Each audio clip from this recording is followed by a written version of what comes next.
Happy Wednesday sa inyo mga bossing. Ngayong araw po ay may pasilip po ako sa inyo na bago natin dating na mga alaga.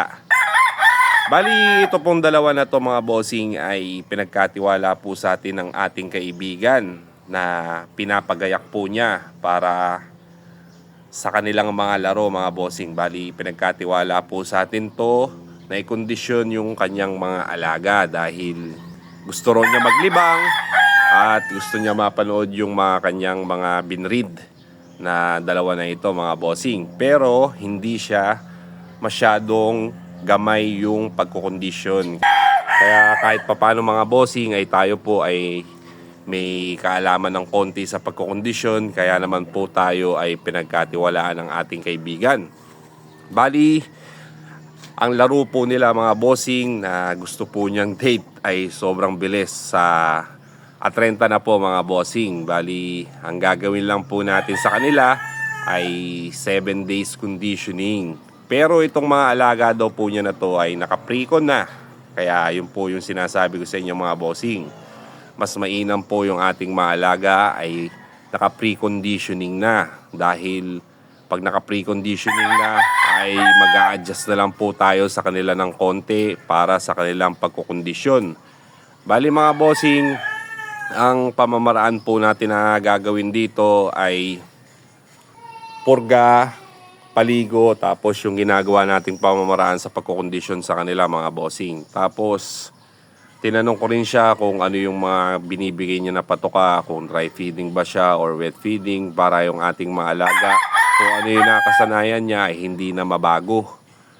Pero nagkatugma naman po yung aming pamamaraan na pagpapatuka sa kanya. Kaya okay din po yung sinusok po natin yung conditioner para sa ating mga alaga mga bossing. Tapos tinanong ko siya kung regularly ba siya nagpupurga once a month. Kasi di ba pag 7 days conditioning, before ka pumasok sa 7 days conditioning, ay dapat ho ay nakapurga ka na 10 days before the conditioning.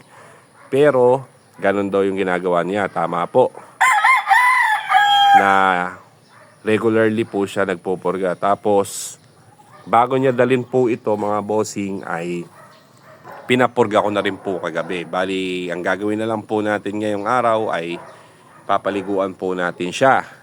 Tapos bibigyan na lang po natin siya ng B-complex at sa gabi ay magbibigay po ako sa kanila ng binibigay natin na painom na Volplex KQ. Bali, magbibigay lang po tayo sa kanya ng Triple X shampoo ngayong paligo.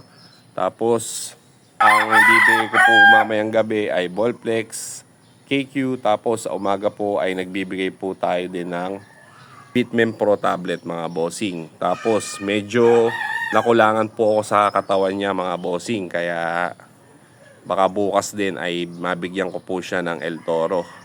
Basta mga bossing, pag may katanungan po kayo sa 7 days conditioning na gagawin natin ay pwede naman po kayo mag-comment para po hindi kayo malito. Kasi yung mga ginagawa po nating pag-a-adjust kasi hindi po sa atin to, iba po yung pamamaraan niya at iba rin po yung pamamaraan ko. Kaya ang nakikita ko po sa kanyang mga alaga ay medyo kulang pa po sa katawan.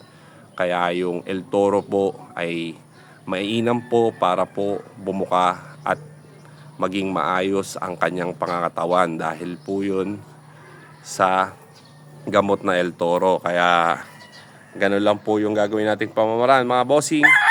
Magpapaligo muna ako at magbibigay po ako ng Belamil sa kanya. Tapos mamayang gabi ay Volplex at sa kinabukasan ay Bitmem Pro tablet at sa hapon ay El Toro. Kaya maraming salamat po sa inyo mga bossing. God bless po.